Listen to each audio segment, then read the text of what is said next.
Duaras FM The Spirit of Mamuju, sahabat Manakara, seperti biasanya memasuki pukul 10.00 sampai 11.00 waktu Indonesia Tengah, kita akan beralih kepada program Bincang Kolbu, di mana pada pagi hari ini kita akan membahas tema manifestasi kurban dalam kehidupan berbangsa dan bernegara bersama Ustaz Dr. Furkan Mawardi MPI. Beliau ini selaku mubalik atau wakil rektor bidang akademik Universitas Muhammadiyah Mamuju. Nah, sebelumnya sahabat Manakara yang mungkin ingin bergabung bersama kami di pagi hari ini, boleh komen pada live streamingnya kami di Pemkab Mamuju atau melalui radio Suara Manakara, dan juga bisa melalui telepon WhatsApp kami di 08114567.000. Langsung saja di studio telah hadir Ustaz Furkan. Halo, assalamualaikum Ustaz.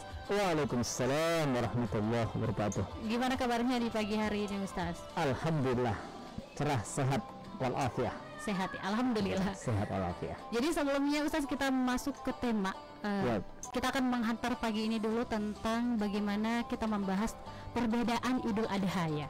Yang dimana terdapat perbedaan Idul Adha di tahun ini Ustaz, karena dari Kementerian Agama menetapkan jatuhnya itu pada hari Ahad ya, 10 Juli di 2022.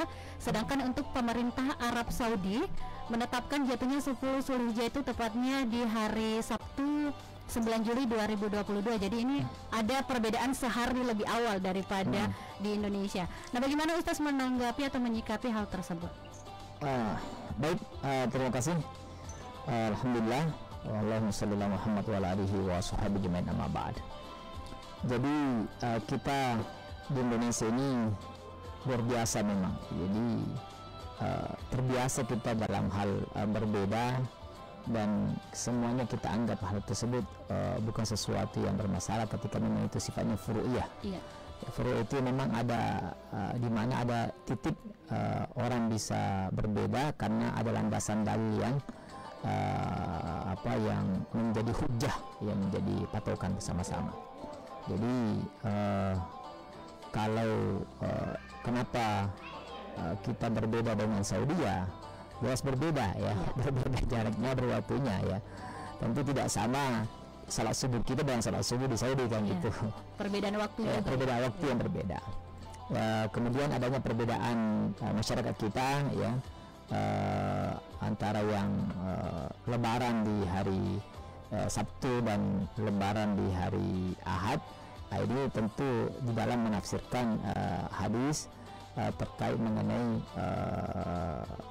melihatnya bulan ya gitu ya, ketika hadis sumu li ru'yati wa aftiru li ru'yati ya, berbukalah dengan melihat dan berpuasalah karena melihat hilal ya, dan berlebaranlah karena melihat bulan.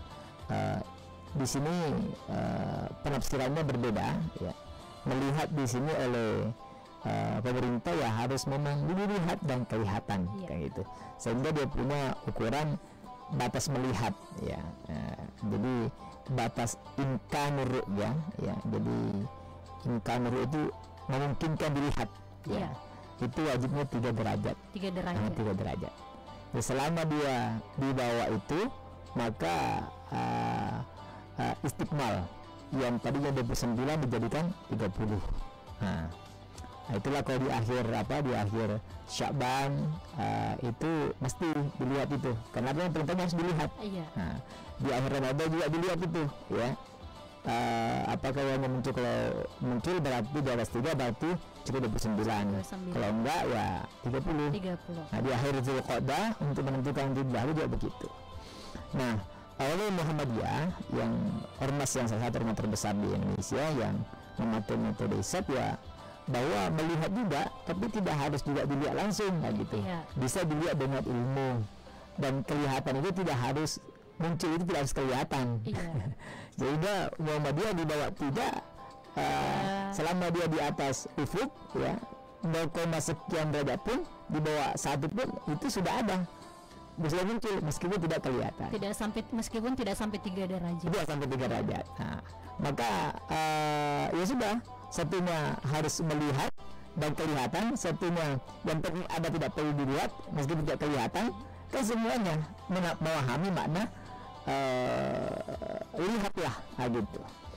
Sehingga ini perbedaan seperti ini saya kira tidak perlu kita pertentangkan, ya, dan mari semua berlapang dada menerima perbedaan ini, karena dia negara menjamin, ya, di pasal 29 kan jelas, ya, negara berdasarkan ketuhanan, kemudian negara menjamin setiap warganya untuk menjalankan keyakinannya tersebut, ya, sehingga negara ya cukup, bangsa kita cukup memberikan peluang bagi masyarakat yang berbeda itu untuk menentukan masing-masing pilihannya tanpa harus saling mengejek, tanpa harus saling menyalahkan. Saya kira itu jalan terbaiknya. Jadi di Indonesia itu perbedaan sudah hal biasa, ya Ustaz. Jadi harus sesuai dengan keyakinan kita masing-masing, ya. Nah, Ustaz, mengenai tadi kita akan memasuki tema manifestasi kurban dalam kehidupan berbangsa dan bernegara, ya. Nah, bagaimana sih sebenarnya spirit berkurban dalam kehidupan berbangsa dan bernegara itu? Ya, baik pemirsa Suara Manakara dan dimanapun berada. Jadi kurban ini kan sebenarnya simbol, ya, simbol kita memotong hewan, ya. Tentu di dalam memotong hewan itu ada makna-makna yang terkandung di dalamnya, gitu kan. Tidak hanya memotong kemudian selesai dibakar di sate, kemudian dimasak, kemudian dimakan, selesai, enggak, ya.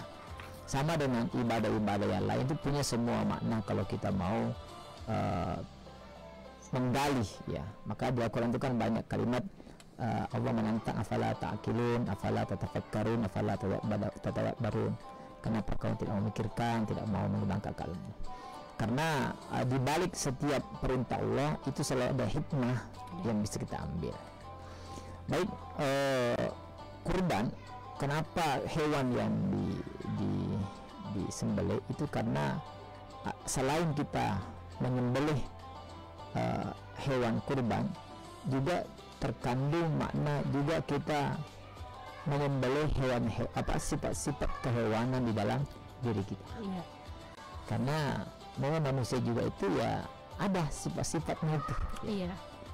Karena kan memang kan secara definisi itu kan manusia itu enggak berbeda dengan binatang sebenarnya. Makanya ada definisi, ya, manusia itu al-insan al-hayawanun natiq. Manusia itu adalah binatang yang ya bercakap, berpikir, gitu. Jadi beda tipis, ya. Karena hayawan dan manusia itu adalah binatang yang mampu bercakap, mampu yang menggunakan daya pikirnya. Artinya ketika manusia tidak menggunakan lagi daya pikirnya, ya, maka ya bisa jatuh kepada binatang, bahkan lebih rendah, ya. Siapa itu? Ya, di Al-Quran dikatakan lahum qulubun la yafqahuna biha wa lahum adhanun la yasma'una biha wa lahum a'yunun la yubsiruna biha. Kasih hati tidak merenungkan, dikasih telinga engkau mendengar, dikasih mata engkau melihat yang baik-baik. Kata Al-Quran, ulaika kal an'am, orang seperti inilah yang seperti binatang. Balhum adall, bahkan bisa lebih hina daripada binatang. Nah, ibadah kurban ini kalau kita manifestasikan dalam kehidupan, ini adalah memotong sifat-sifat kehewanan kita dalam berinteraksi kehidupan. Jadi hewan itu kita potong di hari naharnya atau di hari tasyriknya, boleh tanggal 10, itu lebih afdal di hari nahar atau 11. Itu selesai di situ, maka kita gali apa sebenarnya makna korban di situ. Berkorban adalah berkorban untuk menyerahkan, untuk memberikan, untuk melepaskan.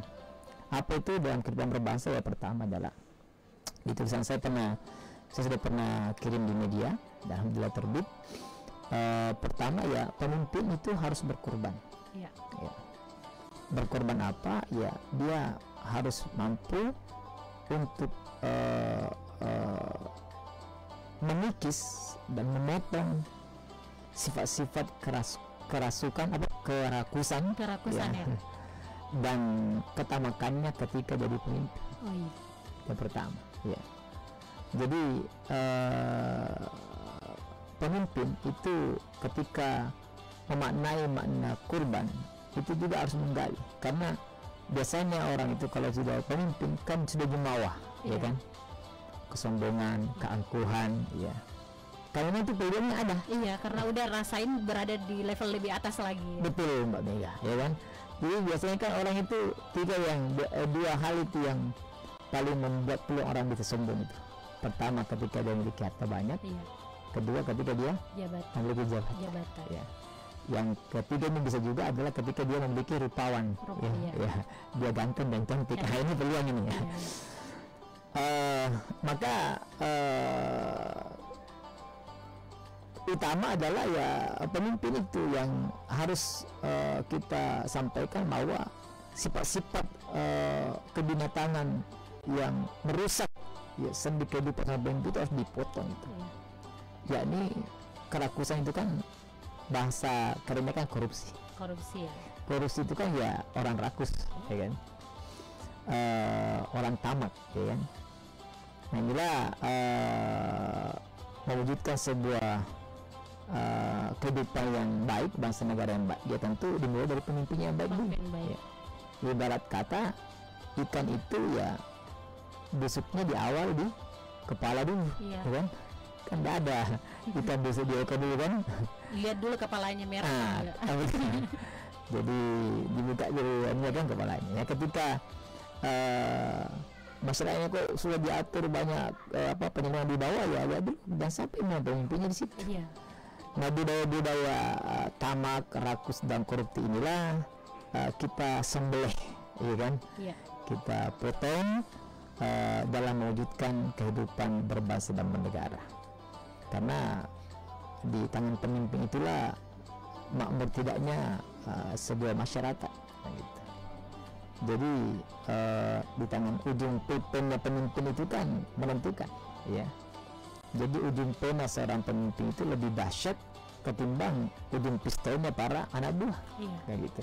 Karena pistolnya anak buah, ya, bahwa itu akan bisa keluar, bisa terbalik ketika ada tanda tangan ujung pena seorang pemimpin. Nah, gitu.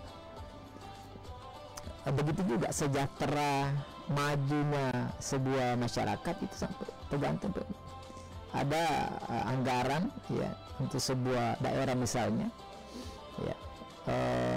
Misalnya daerah ini butuh sekolah karena memang pendidikannya terbelakang, sehingga di sana butuh pembangunan sekolah, ya, misalnya kan.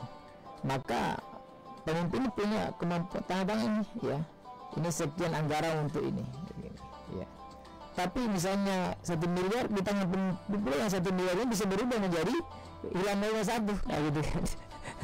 Tapi gitu. Inilah ya kalau ketika anggarannya 1 miliar kemudian pemimpin ini memiliki masih memiliki sifat-sifat kebinatangan, Iya. itu bisa terlempar nilai 1 tuh. Iya. Ya kan? Ini kan binatang ini amanah. Binatang itu kan dia rakus, ya kan? Tidak bagus. Kemudian kedua itu kan malu, ya kan? Tidak memiliki rasa malu. Binatang itu tak punya rasa malu itu. Jadi al-haya, sementara dalam agama kita malu itu bagian dari eksistensi orang beriman, ya. Al-haya'u minal iman, malu itu bagian daripada iman.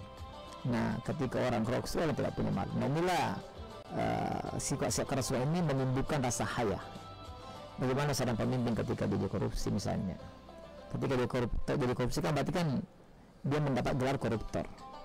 Dia korupsi, ketika dia tidak punya malu maka kan akan merembet ini. Istri ketemu orang, oh itu istrinya koruptor. Ke sekolah anaknya juga beban psikisnya luar biasa, dituduh sebagai anak koruptor. Bahkan tetangganya, kompleksnya, di mana tinggal itu Pak Anak tangkap? Oh itu kompleksnya, kompleks koruptor. Jadi satu masyarakat pun juga ikut terjustice gara-gara penyakit Menghakiminya. Nah hadirin berbahagia, saya kira ini yang pertama bahwa budaya koruptif, ya, budaya kebinatangan, sifat binatangan kepemimpinan inilah momentum bulan Zulhijjah, momentum kurban inilah momentum yang terbaik mengambil hikmah juga memotong sifat-sifat kehewanan itu. Iya. Saya kira itu yang pertama dulu, Mbak Mega. Jadi memang untuk memotong sifat-sifat ketamakan yang seperti itu ya tadi Ustaz. Nah kita break dulu Ustaz, kita akan kembali pada segmen berikutnya. Sahabat Manakara, dengarkan terus 95,2 Ras FM, The Spirit of Mamuja.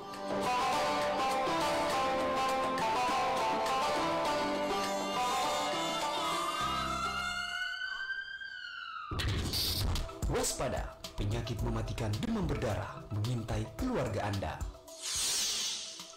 Yang perlu Anda lakukan dalam mencegah DBD adalah jangan membiarkan adanya tempat untuk nyamuk berkembang biak. Lakukan gerakan 3M+ untuk mencegahnya. Yang pertama, menguras. Kuraslah bak mandi Anda atau tempat penampungan air lainnya dengan bersih dan rutin. Yang kedua, menutup. Tutuplah semua tempat penampungan air yang ada di lingkungan Anda supaya tidak ada nyamuk yang masuk dan meninggalkan telur di tempat tersebut. Yang ketiga, mengubur. Kuburlah semua barang-barang bekas di tanah agar lingkungan tetap bersih dan tidak ada air hujan yang tertampung di barang bekas tersebut. Plus, gunakan kelambu saat tidur, gunakan obat anti nyamuk atau spray anti nyamuk, tidak menggantung pakaian di belakang pintu, lakukan fogging atau pengasapan, serta peliharalah ikan jika memiliki kolam di rumah. Hal ini agar jentik-jentik nyamuk yang ada di kolam bisa dimakan oleh ikan yang dipelihara. Lakukan gerakan 3M+ untuk mencegah penularan penyakit demam berdarah. Jangan tunggu penyakit itu datang. Kesehatan ada di tangan Anda. Iklan layanan masyarakat ini dipersembahkan oleh Ras FM, The Spirit of Mamuju.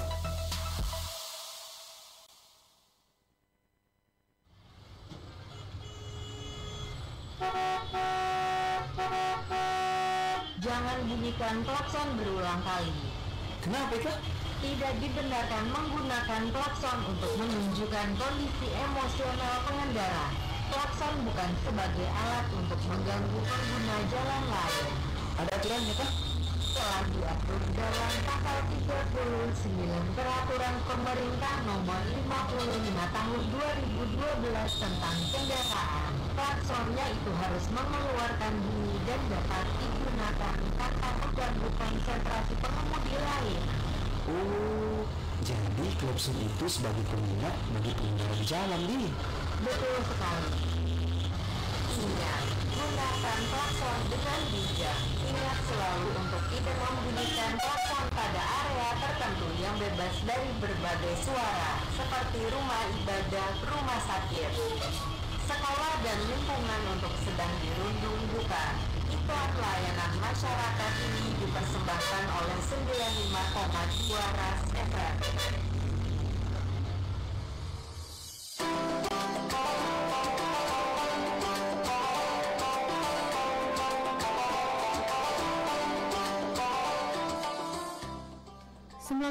Ras FM, The Spirit of Mamuju. Sahabat Manakara, Anda masih mendengarkan radio Suara Manakara bersama kita di sini, masih bersama Ustaz Furkan, masih mengenai manifestasi kurban dalam kehidupan berbangsa dan bernegara. Nah, Ustadz Megapika mau tanya, bagaimana sih Ustadz melihat ya corak agama saat ini? Apakah masyarakat menjadikan kurban ini hanya menjadi simbolis saja atau benar-benar memahami maknanya? Baik, terima kasih Mbak Mega. Jadi ada istilah ketika di dunia kita beramal itu al-ilmu qabla al-amal. Ya. Jadi pentingnya kita berilmu sebelum beramal. Gitu. Kita memang banyak berhenti di dalam tataran simbolik. Ya. Jadi memang simbol itu penting, namun tidak boleh berhenti di situ, ya kan? Karena simbol itu bagian dari syiar, gitu kan. Cuma ketika kita hanya belajar berhenti pada simbol syiar, tapi tidak memaknai esensi, ini kan kadang kehilangan ruhnya, ya. Sementara ruh di dalam beribadah itu kan jauh lebih utama, kan gitu. Ruh karena kehilangan ruh ini karena kita kehilangan tujuan. Bagaimana kita memahami tujuan itu ya ketika kita belajar. Makanya pentingnya selalu ada kajian-kajian seperti ini, ya. Maka masjid yang bagus itu memang sebulan atau 2 bulan sebelum Idul Kurban misalnya, maka memang masif harus kajian-kajian terkait mengenai kurban, gitu. Di kampus kami di Universitas Muhammadiyah Mamuju itu misalnya tematiknya misalnya mau kurban begini ya, sejak masuk bulan Zulqa'dah itu sudah tiap hari tuh ya kultumnya ya, habis duhur itu ya bahas mengenai kurban, kemudian definisi, kemudian apa ya 10 menit ya dibahas tiap hari ya, sampai yang sekecil-kecilnya ya, bagaimana hukumnya kulit misalnya ketika dijual, bagaimana, berapa sih nilainya, siapa sih yang berhak mendapatkan sepertiga dan seterusnya. Nah ketika itu kan berarti orang memahami esensi, apalagi kalau sudah belajar sampai bagaimana sih aktualisasi kurban itu dalam kehidupan. Tentu bukan lagi membahas mengenai simbol di situ ya. Saya kira itu, saya lanjut ya. Baik. Kemudian kedua, kurban yang maksud di sini adalah ketika menyembelih hewan kurban itu juga adalah berkurban, artinya berkorban. Artinya berkorban, mampu rela memberi ya. Jadi memberi sebagai bentuk ketaatan gitu. Kenapa Ibrahim begitu mudah dia menjalankan perintah kan, kemudian Ismail juga menerima gitu kan. Ini kan Ibrahim ini kan, Nabi Ibrahim ini kan ya puluhan tahun dia minta supaya diberi anak kan. Begitu lahir ya masih imut-imut minta disembelih gitu kan. Ini kan kalau dipikir secara akal ini, kok bisa ada orang menyembelih anaknya kan. Lahir lagi Ismail, ketika ditawarkan ya disampaikan kepada dari ayahnya ya, saya melihat ada perintah dari Allah seperti ini menyembelih, bagaimana pendapatmu ya.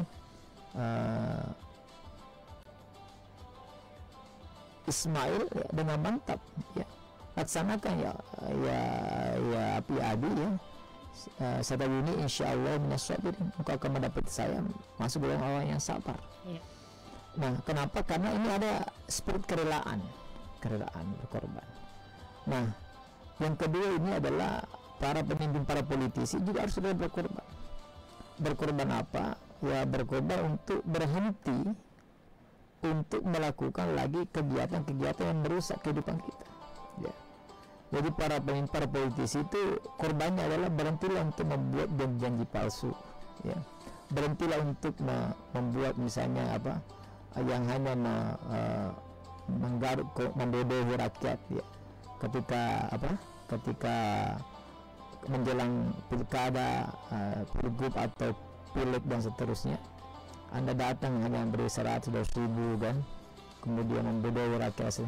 Ini sifat-sifat ini ya seorang politisi harus berkorban untuk berhenti untuk itu ya. Karena bagaimana kehidupan kita bisa baik ketika rakyat yang terus dibodohi seperti itu. Maka yang Anda lahir adalah ya pemimpin-pemimpin yang pemimpin politisi yang tentu ketika dia gunakan modal uang yang jutaan bahkan dua seperti itu, jadi mempercaya yang hanya mencari akan lahir pemimpin yang hanya mencari modal, menutupi modal sebelumnya dan mencari keuntungan sebanyak-banyaknya. Akan tertutup peluang masyarakat yang terdidik ya, yang pintar tapi nggak punya modal banyak untuk tampil sebagai pemimpin atau sebagai politisi. Maka spirit kurban kedua ini ya harus berkorban untuk meluangkan waktu pikiran, mencerdaskan kita punya pemilih, mencerdaskan kita masyarakat. Beginilah pemilihan demokratis ya. Harus berrela untuk memberi ya. Sehingga ketika para pemimpin, para politisi berrela berkorban untuk itu, saya yakin percaya kehidupan meskipun ini membutuhkan proses dan lama, tapi ya minimal akan lebih baik ya. Ada pemimpin yang iklannya di media sosial cukup baik ya, saya kira inspiratif ya. Saatnya yang kita perlihatkan adalah kinerja ya, yang kita bawa adalah mimpi masa depan dan itu mewujudkannya itu ya tentu tidak bisa dengan uang dan amplop ya, semuanya harus bersinergi bersama. Yang kedua, kemudian yang ketiga adalah di pihak para pedagang dan penjual ya. Jadi mereka harus berkorban untuk betul-betul menghilangkan sifat culas dan bohongnya ya. Jadi kehidupan kita akan menjadi baik ya, menjadi stabil ketika dipenuhi oleh pedagang-pedagang, para penjual yang memang juga berkorban untuk menghilangkan rasa curangnya dan mewujudkan sifat-sifat jujurnya. Iya. Kita kan terbiasa beli apa-apa di pasar 1 kilo sampai ke rumah hilang berapa os gitu Iya. kan. Nggak cukup sampai sekilo. Itu. Ini manis ini rengetannya Bang, manis langsatnya ya kan, ternyata yang manis percobanya. Iya. Begitu yang kedua kacau semua gitu. Nah kenapa ya, ini dia tidak rela berkorban untuk mewujudkan sifat kejujuran. Nah Iya. sementara kehidupan kita ini kan akan nikmat ketika dipenuhi oleh orang jujur. Iya. Ya. Kita pun juga merasa pedagang yang berkorban untuk menghilangkan sifat-sifat kebohongannya, sebenarnya dia akan memberikan berkorban untuk itu, namun dia berinvestasi untuk dirinya sendiri. Iya. Tidak perlu banyak iklan ketika orang lain yang mengiklankan Anda, kan begitu. Jangan kopi beli situ, boleh beli itu, gitu kan? Iya. Kemarin bilang manis, apalagi kalau media sosial saat ini, Diviralin ya. diviralin. Apalagi ibu yang ibu yang sosmed, ini Di live kan Ustaz biasa. ini yang bohong nih, jangan beli sini, jadi ya, jadi apa namanya ini, perbuatan yang curang itulah ya itu harus dikorbankan. Iya. Dikorbankan dalam kehidupan masyarakat. Jadi turunan dari dari pemimpin, politisi, kemudian pengusaha, pedagang yang jujur. Ya, inilah yang kalau Nabi kan urutannya ketika diskusi, Nabi bertanya kepada iblis, ya iblis siapakah musuhmu? Ya, yang pertama kan anta ya Muhammad, ya Iya. engkau lah musuh saya yang pertama. Semua ayu siapa lagi? Ya al-imamun adil, pemimpin yang adil tidak mungkin tamak. Kemudian ya at-tajirul amin, yang ketiga adalah pedagang yang amanah, yang jujur. Iya. Nah ini jujur ini kan membutuhkan pengorbanan. Jadi kita akan nyaman ketika ke pasar, ke belanja ya, ketika Ada kejujuran. ada kejujuran dalam itu, tidak ketamakan. Baik, kemudian berikutnya keempat adalah pendidik. Ya, pendidik. Jadi pendidikan penentu, ya kan. Jadi pendidikan itu kan dia adalah modal besar. Jepang ketika dibombardir oleh sekutu, ya, Iya. tahun 45 itu, 1945 ya, Hiroshima dan Nagasaki.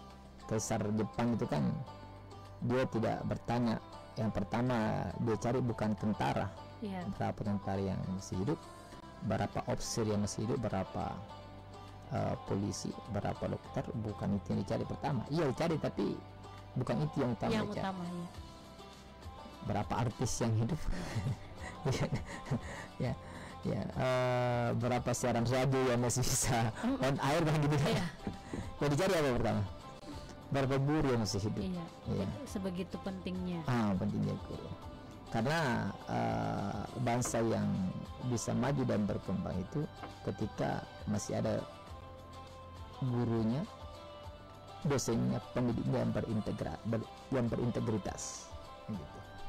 Nah, guru pendidik ini dia harus berkorban betul, ya, memberikan segalanya, Iya. berkorban, ya, memberikan ketulusan, mengajar kepada siswanya, mengajar kepada muridnya, mengajar kepada mahasiswanya, ketulusan, ya, tanpa harus banyak menuntut, ya. Iya. Karena tujuan pendidikan itu kan menghasilkan manusia yang berakhlak, ya, beradab dan berakhlak. Tujuan akhir pendidikan kita itu situ. Iya. Dan yang paling punya tanggung jawab besar itu adalah di guru dan pendidik. Mustahil sebuah tujuan pendidikan menghasilkan peserta pendidik yang unggul, berakhlak, beradab, kalau yang mendidiknya tidak berakhlak. Iya, seperti itu. Kan begitu ya? Iya, membangun sebuah bangsa dibutuhkan guru yang benar-benar berkorban ya. Berkorban. Kan tidak mungkin orang mau cuci baju dengan air yang kotor. Iya. Pakaian kotor hanya bisa dibersihkan dengan air yang bersih. Ya. menghasilkan produk yang bagus, tentu publiknya yang berkualitas. Nah, inilah seorang guru harus tampil menjadi berkorban betul, meluangkan waktu, pikiran, totalitas ya, memunculkan rasa mahabbah, rasa cinta, rasa keikhlasan untuk mendidik, meluangkan waktu. Jadi ruh seorang guru ini kan itu kan jauh dari segala-galanya. Karena di pesantren dulu itu ada istilah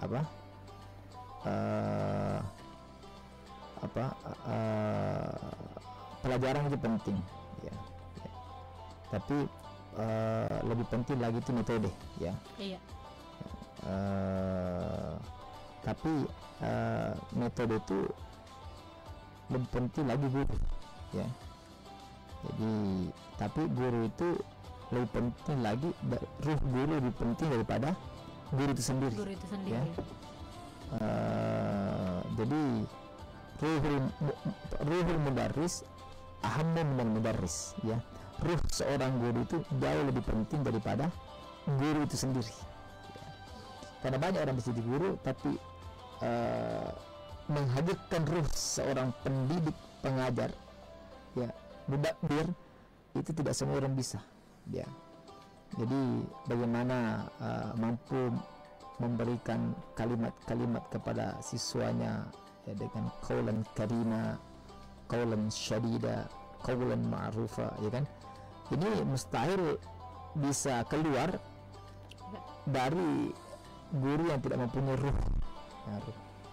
Nah, dari ketulusan ya, keinginan untuk berkorban ya, mendidik, mengajar, ini akan lahir nanti generasi-generasi yang terbaik. Dan generasi terbaik lahir dari guru-guru yang mau berkorban, Iya. bukan dari guru-guru yang mau cari keuntungan. Iya. Ya kan tidak sedikit itu banyak guru justru jadikan objek ya bisnis muridnya kan. Iya. Dibuatkan apakah buku apa beli gitu. Gula ya. Nggak bisa dipungkiri Iya. ya. Apa namanya nih, hanya memburu kapital saja, Iya. setelah sertifikasi begini apa semua ya, sudahlah datang telat ya hanya memberi tugas cepat pulang ya, gajinya mau minta naik terus dan gitu kan banyak begitu tuh ya. Jadi hanya bisanya ke sekolah main Facebook ya kan, update status. Iya. Dia nggak mempunyai ruh ya, ruh. Nah inilah sifat-sifat kemalasan, sifat-sifat guru yang tidak mau berkemajuan ya. Apalagi sekarang kalau guru tidak mau berkorban untuk meluangkan waktu untuk belajar, ya ketinggalan ya. Iya. Jadi kalau metode yang tempo dulu ya itu terus dipakai, sementara kita punya sekarang siswa kan sudah generasi Y, generasi Z ya kan, generasi. bahkan sekarang sudah generasi alpha ya. Jadi pernikahan antara Y dan Z itu kan baikkan generasi alpha ya. Alpha sekarang itu kan anak yang belum bisa main, belum bisa bicara, belum bisa dimakan masih dibantu, tapi dia sudah mainnya sudah gadget. Iya. Ya, gitu. Gadget artinya guru ya harus bisa menyesuaikan ya. Iya. Guru nggak punya gaptek ya ini dan tidak mau belajar untuk itu, ini kan berarti tidak mau berkorban gitu ya kan. Dia cuma mampu membeli alat-alat yang sifatnya aksesoris, tapi dia tidak mau membekali dirinya ke ilmu. Dia cuma belajar ceramah terus di depan siswa yang membosankan ya. Iya. Tanpa ada improvisasi ya, tanpa ada sebuah yang sifatnya kreativitas ya. Ya tentu ini tidak akan mungkin menghasilkan manusia-manusia yang terdidik, Generasi bangsa yang lebih baik lagi. bermaju, berkemajuan yang lebih keren gitu kan. Jadi seperti saya kan ini pendidik ya Mbak Mega. Iya. Jadi saya wajibkan semua mahasiswa saya itu harus punya channel iya. YouTube itu ya. Tugas-tugas saat ini saya sudah berhenti untuk memberikan tugas berupa kertas. Menulis secara langsung yang Iya. Iya. Sudah berhenti, kertas Iya. itu sudah. Jadi kemajuan teknologi ini kan sebenarnya menjadikan kita bisa sangat bersahabat dengan alam, ya. Jadi kalau misalnya dulu, zaman saya dulu, ya, kalau Mbak Mega kuliah tahun berapa? Masih kuliah atau? Sudah lulus, masuknya 2016. 2016, ya sudah mulai digital. Zaman saya dulu masih tahun berapa? 2004 itu, ya 2000-an itu. Masih makalah, satu kelas misalnya ada 30 anak, satu orang satu makalah. Satu makalah misalnya 12 atau 10 halaman saja, yang sedikit. Nah, satu pelajaran itu, ya, satu mata kuliah 10 berarti kan dikali 30 berarti 30 makalah. 30. Itu kan sudah begini. Iya. Ya, itu baru satu materi, satu pelajaran. Bagaimana kalau dia 12 pelajaran? Iya. Berapa pohon yang harus habis, ya kan? Iya. Setelah itu pun disimpan, dibuang, mau disimpan bertumpuk-tumpuk, ya akhirnya nanti kan hanya menjadi timbangan, menjadi dibuang lagi kan, menjadi sesuatu yang berharga. Tapi ilmunya masuk, Ustaz. Ilmunya masuk kalau seperti itu metodenya. Ya, tapi dia tidak terset dengan baik. Ya, sulit mencarinya. Nah, saat ini dengan adanya digitalisasi, kan, di saat itu Anda membuat, ya, di saat itu Anda share di grup WA, di saat itu juga teman-teman bisa baca dan itu tersimpan dengan baik, ya gitu. Nah, apalagi saat ini kalau gue dosen hanya bikin makalah saja, ya, saya mengajar sudah harus mampu tampil depan media, bikin video, ya. Anda tidak perlu secara orang ya harus tampil dengan berbagai macam cara, dan itu tersimpan di YouTube-mu, ya. Saya cuma cukup kirim saja linknya saja, itu tersimpan sampai Anda tua, sampai Anda bercucu. Kalau saya katakan, ya kau bikinlah baik-baik, biar nanti kau punya cerita untuk cucumu, nenekmu dulu, ya, sempat cantik, sempat ganteng dulu waktu masih muda. Ya, ini tentu lahir dari memang, ya, guru yang harus mau berkorban untuk belajar untuk itu. Nah, inilah energi kurban ini yang rela untuk berkorban untuk dirinya dan untuk kemajuan bangsa, sehingga melahirkanlah mampu menggapai tujuan pendidikan itu, yang melahirkan generasi-generasi yang berakhlak, beradab dan berakhlak. Dan itu muaranya adalah tentu guru-guru yang berakhlak pula, yang beradab pula. Baik, kemudian berikutnya adalah selain guru, ya juga yang perlu berkorban adalah siswa itu sendiri, ya. Siswa pelajar juga harus berkorban untuk betul-betul belajar bersungguh-sungguh, ya kan? Iya. Jadi ketika gurunya sudah mau berkorban untuk mendidik yang terbaik, maka ya kita himbau juga seluruh yang berstatus mahasiswa, ya, status pelajar, juga berkorban untuk bersungguh-sungguh belajar, ya. Karena ketika gurunya memberikan yang terbaik, cara untuk yang terbaik, tapi kalau siswanya juga tidak menerima dengan baik, ya ini bertepuk sebelah, gitu kan? Iya. Jadi nah, ketika memang juga gurunya maksimalkan diri mengajar, kemudian dua siswanya juga menerima dengan dua cara yang maksimal dengan bersungguh-sungguh, ya, berkorban untuk belajar yang terbaik, maka ketemu di tengah. Iya. Nah, kemudian inilah yang kita rindukan bersama, lahirlah generasi-generasi terbaik dari lingkungan pendidikan, sehingga ketika harmonisasi pemimpin yang berkorban, ya, kemudian politisi yang berkorban, para pedagang yang berkorban, kemudian guru yang berkorban. Guru di sini juga masuk orang tua, ya. Ya, terlewat tadi, ya. Orang tua harusnya berkorban mendidik anaknya, ya, berkorban waktu untuk mencari nafkah yang terbaik, ya. Kemudian muncullah juga siswa pelajar yang mau juga rela berkorban, maka saya yakin kehidupan tidak ada lagi alasan kehidupan berbangsa kita ini tidak baik, gitu. Karena spirit berkorban ini hadir dalam sendi kehidupan kita. Jadi harusnya ada spirit pengorbanan semua dari segi unsur yang tadi Ustaz sebutkan, ya. Ya. Dan di momentum Idul Adha nanti yang akan datang. Ya, jadi ini tentu menjadi spirit bersama, dan ini harus menjadi kesadaran bersama. Bagaimana bisa menjadi kesadaran bersama? Ya tentu bisa menjadi menjadi pemahaman dulu ya. Maka ilmu kurban ini itu tidak berhenti hanya simbol hanya memotong, kemudian menyembelih, kemudian masak, makan, kemudian maaf hanya keluar sebagai kotoran saja, kan enggak. Itu ketika kita tadi hilang ruh memahaminya. Maka kajian terkait mengenai kurban, kajian terkait mengenai keutamaan kurban, kemudian aktualisasi, manifestasi ibadah-ibadah kurban dalam kehidupan ini harus terupdate terus kita pelajari, sehingga spirit ini bisa teraplikasi dalam kehidupan. Jadi ibadah sholat, ibadah puasa, ya ibadah haji, ya belum ibadah haji itu luar biasa juga itu.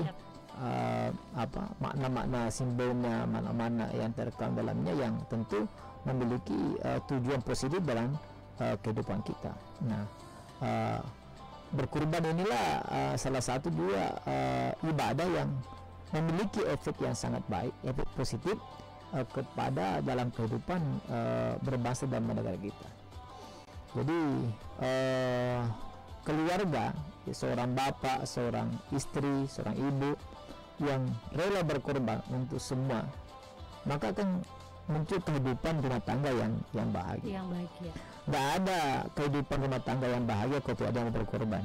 Kalau salah satunya bertepuk sebelah ya Ustadz. Kalau salah satunya aja yang berkorban, harus kedua-duanya berkorban. Jadi kan begini, rumah tangga itu kan harus dibangun dengan spirit mahabbah. Iya. Cinta. Apa sih makna hakiki sebuah cinta itu? Cinta itu kan tidak mengharap, tetapi memberi yang terbanyak. Iya. Ya, tidak banyak menuntut, hanya berpikir keras untuk banyak memberi. Itulah esensi sebuah cinta. Nah, keluarga yang dibangun dengan mahabbah, dengan cinta, itu pasti terbangun dengan kemampuan usaha semaksimal diri untuk banyak memberi, bukan banyak menuntut. Suami yang paham bahwa rumah tangga saya harus saya bangun dengan cinta dan kasih sayang, itu tidak banyak menuntut istrinya. Istrinya tidak cantik, tidak perlu banyak menuntut. Istrinya kurang jago masak misalnya, tidak jago masak, dia tidak perlu banyak menuntut. Ya, dia akan mengajarin ke istrinya, atau memberikan istri, atau memberikan panduan memasak untuk istri, tidak perlu banyak menuntut. Jangan mau bandingkan dengan istri sebelah misalnya kan, kadang-kadang tidak perlu bandingkan dengan rumput sebelah lebih hijau dan ya, tidak perlu. Kenapa? Kau nggak perhatikan istri yang paham juga bahwa esensi kehidupan rumah tangga itu adalah dibangun dengan cinta adalah banyak memberi, maka ia akan melayani sepenuhnya dengan suaminya tanpa banyak menuntut. Dia akan belajar juga ya. Ketika suami memahami diri, cinta itu harus memberi, tidak perlu banyak memberi sebanyak-banyaknya dan tanpa menuntut. Istri juga menyadari bahwa rumah tangga dibangun dengan cinta, dengan memberi sebanyak-banyaknya tanpa menuntut, maka akan ketemu di tengah. Nah, ini lahir namanya keluarga yang sakinah mawaddah. Ya, jadi kalau mawaddah itu kan sebenarnya selesai sebelum pernikahan. Ya, warahmah, kemudian timbul namanya sakinah, ketenangan itu kan ketika tidak ada lagi ego. Sakinah itu kan namanya ketenangan, dan ketenangan mustahil itu kalau tidak mungkin kalau saling ingin selalu diberi. Sakinah itu kan ketika dia merelakan dengan ketenangan. Nah, itulah spirit, dan ini harus disertai dengan maunya berkorban. Memberi itu kan memotong sifat ego, ya kan, menjaga sifat ego, dan itu lahir dari salah satu pelajarannya, babnya adalah bab dikurban. Jadi, saya kira itu enggak mudah. Jadi mengorbankan ya. Mengorbankan. Tak terasa nih waktu telah membatasi kita, tapi sebelumnya kita closing, mungkin Ustaz ada closing statement juga mengenai hikmah mungkin yang kita dapatkan setelah melaksanakan kurban bagi bangsa dan negara itu sendiri. Baik, ada hal yang penting sebenarnya di dalam berkorban itu adalah kenapa Ibrahim begitu rela menyerahkan anaknya untuk disembelih, dan kenapa Ismail juga menerima permintaan ayahnya itu dengan kerelaan untuk disembelih. Sementara di sisi lain ada bisikan setan untuk jangan menjalankan itu. Kenapa? Karena di balik itu, karena Ismail dan Ibrahim itu memiliki namanya rasa cinta, mahabbah. Ketika cinta itulah maka apapun dikorbankan. Iya. Kenapa pahlawan kita rela menyerahkan harta bahkan jiwanya ketika melawan penjajah? Karena dia memiliki rasa cinta. Ada mahabbah ya. Ada mahabbah. Ketika cinta sudah terpatri, maka kata pujangga ya, laut pun kuseberangi, gunung pun kudaki untuk menggapai sang kekasih yang diinginkan. Ketika seorang pejuang cintanya kepada negara, maka harta dan jiwa pun dikorbankan. Ketika seorang politisi, ketika seorang pemimpin ya untuk cintanya kepada negara, maka dia mengorbankan segalanya untuk kebaikannya.